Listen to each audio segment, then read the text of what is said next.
Queridos amigos, que alegria! Para mim é sempre uma alegria entrar na sua casa com o programa ABC do Espiritismo. Você sabe que esse programa é apresentado por Sérgio Vilar e por André Luiz Querini Vilar. Hoje nós estaremos estudando mais uma página do Evangelho segundo o Espiritismo, dando continuidade no último programa. Nós vamos estudar hoje o item 3, 4 e 5 desse capítulo apaixonante que é o capítulo 19, A Fé que Transporta Montanhas. Tudo bem com você, André Luiz? Tudo bem, querido Sérgio, que alegria, mais um dia nos encontrarmos para estudar, aprofundar os conhecimentos e trazermos novas perspectivas à luz da doutrina dos Espíritos. André, tem muitas pessoas que estão me perguntando como fazer para participar do nosso culto do Evangelho no Lar diário. Como fazer? Pode participar pelo YouTube da TV A Caminho da Luz, ao vivo e gratuito, de segunda a sábado às 19h30 e aos domingos às 18 horas. O canal já está com quase 100 mil inscritos e com mais de 10 milhões de visualizações. É um departamento do CEPAC e é um departamento sob a orientação do nosso querido Dr. Adroaldo Modesto Gil. Então você procura por TV A Caminho da Luz dentro da plataforma do YouTube ou digite www.youtube.com/TV A Caminho da Luz. Dando continuidade ao nosso estudo, capítulo 19, A Fé que Transporta Montanha, Poder da Fé. Item 3.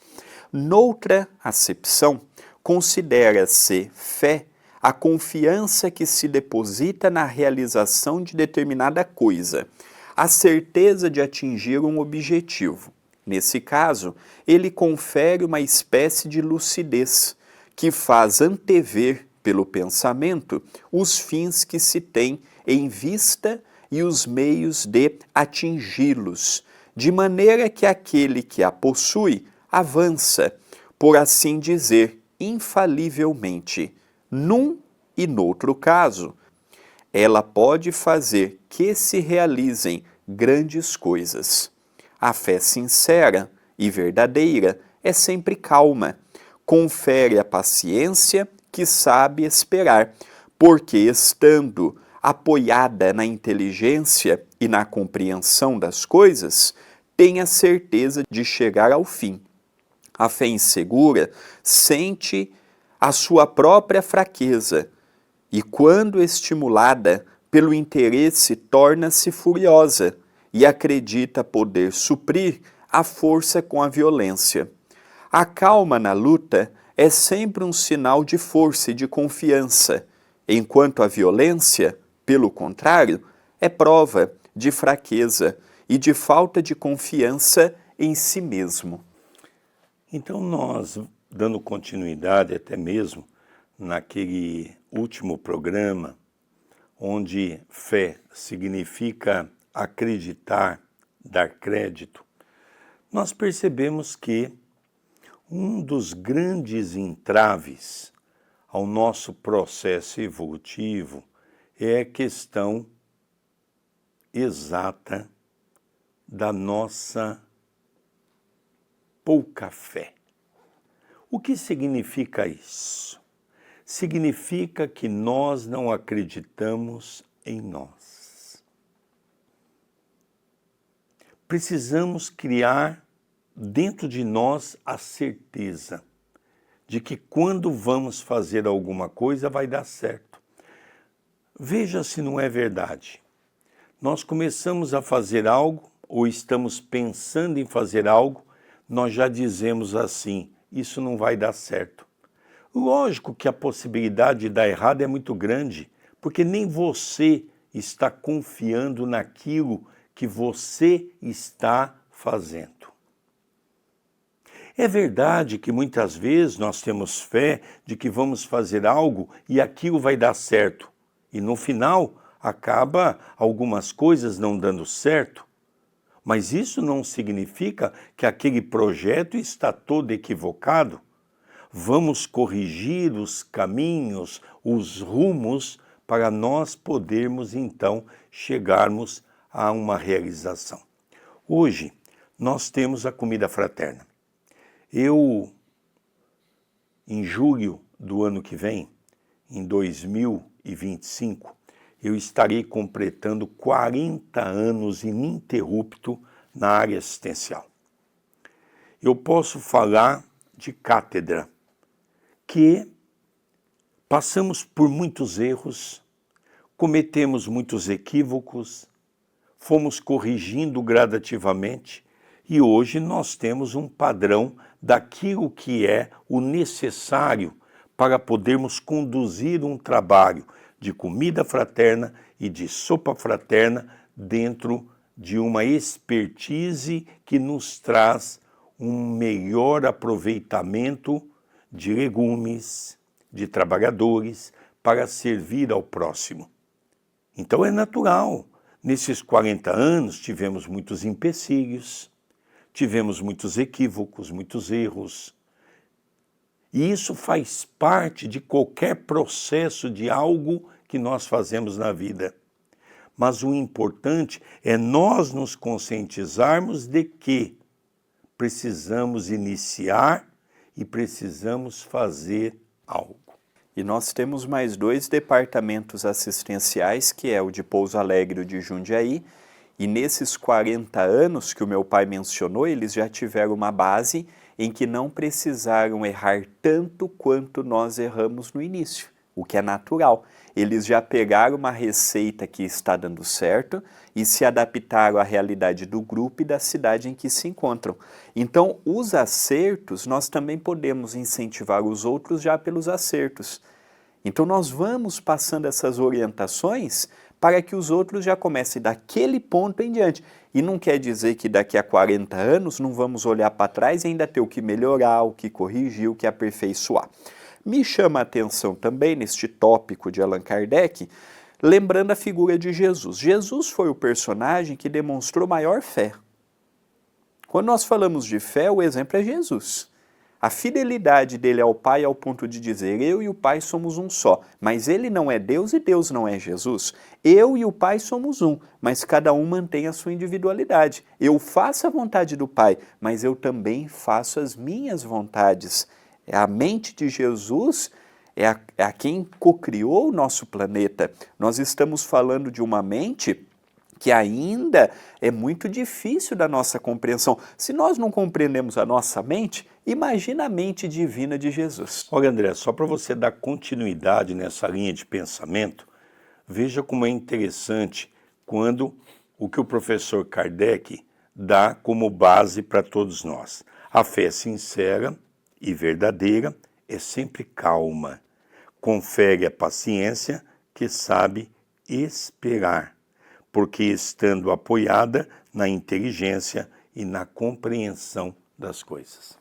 A fé ela tem que ser equilibrada. Aquela pessoa que a título do desequilíbrio acusa a falta de fé ou perante a fé, já demonstra um desconhecimento.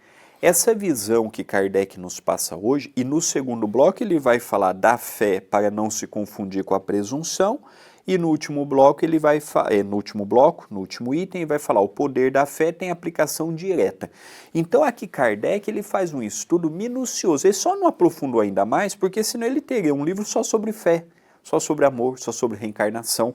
Ele não tinha tempo para fazer isso. Aqui nós já vemos Kardec em 1863, 1864, já com um pensamento amadurecido, com as informações do mundo espiritual, a sua sensibilidade, o seu espírito aguçado perante o trabalho que ele abraçou. Aqui nós já vemos o pensamento de Kardec com um grau de maturidade, de aprofundamento que num pequeno parágrafo ele nos dá, ou 2 parágrafos que compõem este item, ele nos dá uma visão extraordinária, lembrando, no século XIX não se tinha essa visão. É verdade. E a gente percebe que muitas pessoas, André, perguntam por que o Evangelho não foi o primeiro livro. E o André acabou de tocar num ponto nevrálgico da doutrina. Porque tinha que vir primeiro uma obra filosófica para abalar a França, para abalar aquele sistema intelectual do mundo, para fazer com que as pessoas que naquela época já pensavam, porque a França, a filosofia era algo muito respeitada. Em seguida, o professor Kardec viu a importância de trazer a ciência à baila, o livro dos médiuns, que veio chocar a humanidade com a clareza do plano espiritual. E por terceiro veio o Evangelho segundo o Espiritismo, aonde Kardec, depois de 6 ou 7 anos de experiência com o plano espiritual e com todo aquele material que ele recebeu do mundo todo, que ele foi aglutinando, conta-se que ele recebeu mais de 30 mil mensagens do mundo todo. Ele separou 3 mil. Veja o critério que o professor Allan Kardec tinha. Das 3 mil, ele publicou 300 no Evangelho segundo o Espiritismo. Então nós vemos que foi um trabalho de paciência. Como diz aqui, foi um trabalho de fé, acreditando que tinha que se construir gradativamente. Esse, André, é o grande diferencial de nós. E lembrando que do Pentateuco, o Evangelho foi o livro mais criticado, foi o livro que Kardec teve que sair de Paris e por alguns meses abandonar até a direção da Sociedade Parisiense de Estudos Espíritas, ficando a Mélie. Ele teve que sair para que ele pudesse ter paz de espírito para escrever o livro. E quando ele volta a Paris, o livro já está pronto. É verdade. Então, quando eu digo a diferença dele para nós, por exemplo, veja se você também não é assim. Voltamos para a reforma de nossa casa, uma coisa material. Começamos a fazer, queremos a reforma para ontem. Vamos contratar um eletricista. Ou para quando o senhor quer essa obra?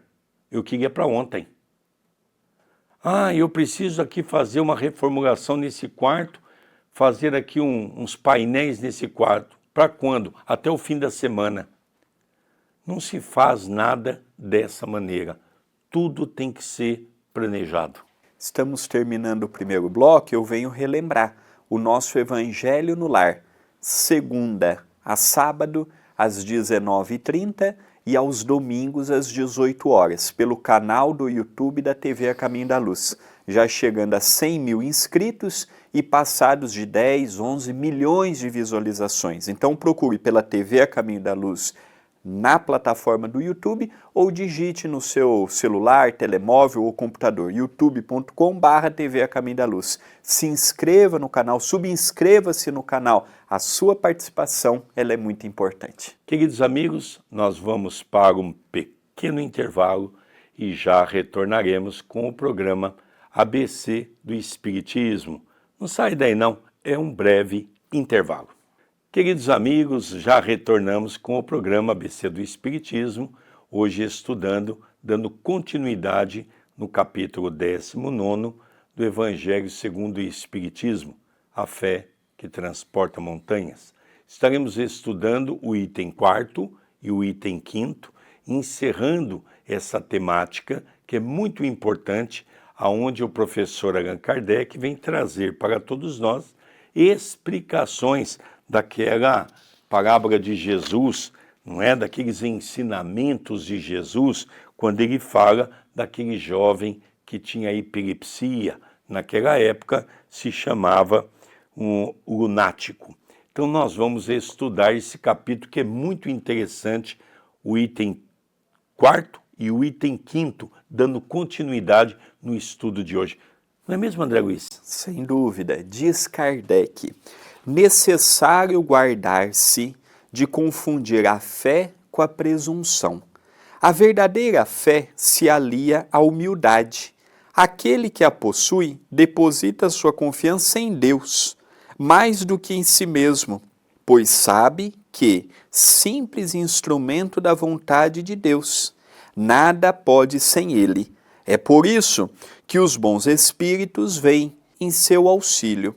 A presunção é menos fé do que o orgulho, e o orgulho é sempre castigado, cedo ou tarde, pela decepção e os malogros que lhes são infligidos. Então nós vamos dar uma parada aqui, André. Vamos ver o item quarto para depois a gente entrar no item quinto, não é? Necessário guardar-se de confundir a fé com a presunção. Isso é muito importante. É um verdadeiro estudo de filosofia que o nosso professor Allan Kardec faz da obra de nosso Senhor Jesus Cristo. Ele coloca a fé sobre vários aspectos. Ele coloca a fé dentro de uma condição racional, que talvez era isso que faltava para as religiões cristãs. Era isso que faltava para todos nós. Era isso que faltava para a nossa compreensão. Porque até hoje, todos que, com certeza, todos nós já passamos pelo catolicismo em algum momento da história. Eu mesmo, nessa existência, já passei pelo catolicismo. O André já foi diferente. Ele já nasceu num berço espírita, a Graziella. Mas todos nós que temos uma certa idade passamos pelo catolicismo. E nós sabemos que o catolicismo tem uma coisa que se chama dogma. E, na verdade, o dogma é a fé irracional. O dogma é a fé cega. Ao que é isso? Mistério de Deus. Dogma significa o mistério de Deus. Veio nos colocar diante dessas colocações importantes, quebrando esses obstáculos que se tinha sobre assuntos que até então era proibido se conversar. Interessante, né, André Luiz? Kardec ele tem uma visão extremamente abrangente dos assuntos e quando ele as comenta, ele não diminui as demais, mas também não fica naquele farisaísmo da sua época. Kardec, ele aproveita o instrumento que ele estava tendo nas mãos e coloca ao nosso alcance uma compreensão mais dilatada sobre a fé. Olha, André, para você dar continuidade, olha que coisa interessante nessa linha de raciocínio que você está falando, né? Kardec diz, é por isso que os bons espíritos vêm em seu auxílio. A presunção é menos fé do que orgulho. E agora nós vamos aproveitar e ler o item quinto, porque o tempo voa diante dos nossos olhos. E no próximo programa nós já vamos falar sobre a fé religiosa, condição da fé inabalável. Olha como os assuntos são palpitantes. Diz Kardec, o poder da fé tem aplicação direta e especial na ação magnética. Graças a ela, o homem age sobre o fluido, agente universal, modifica-lhe as qualidades e lhe dá impulso, por assim dizer, irresistível. Eis porque aquele que alia a um grande poder fluídico normal, uma fé ardente, pode operar unicamente pela sua vontade dirigida para o bem. Esses estranhos fenômenos de cura e de outra natureza, que antigamente eram considerados prodígios e que, entretanto, não passam de consequências de uma lei natural. Essa a razão porque Jesus disse aos seus apóstolos, se não conseguistes curar, foi por causa de vossa pouca fé. André, vamos voltar um pouquinho naquela pergunta que eu havia feito antes de você ler esse item quinto, porque aqui há um achado importante que estamos aqui buscando nessa mensagem, não é? O professor Kardec diz assim, através dos bons espíritos, a presunção é menos fé do que orgulho. Então nós vemos, André, voltando nesse ponto, que a maioria das coisas que nós fazemos é por orgulho. Eu vou dar um um exemplo que nós estamos vivendo hoje, com referência àquele incidente no Rio Grande do Sul, provocado pelas chuvas e, consequentemente, provocada pelas enchentes. Quantas pessoas passaram a se movimentar, ajudando o próximo, não pela fé de estar fazendo uma ação boa, mas pelo fato de que o orgulho, a vaidade do personalismo daquilo que está ocorrendo. Relembrando, André, que esse ano é um ano também de eleições políticas, de eleições municipais.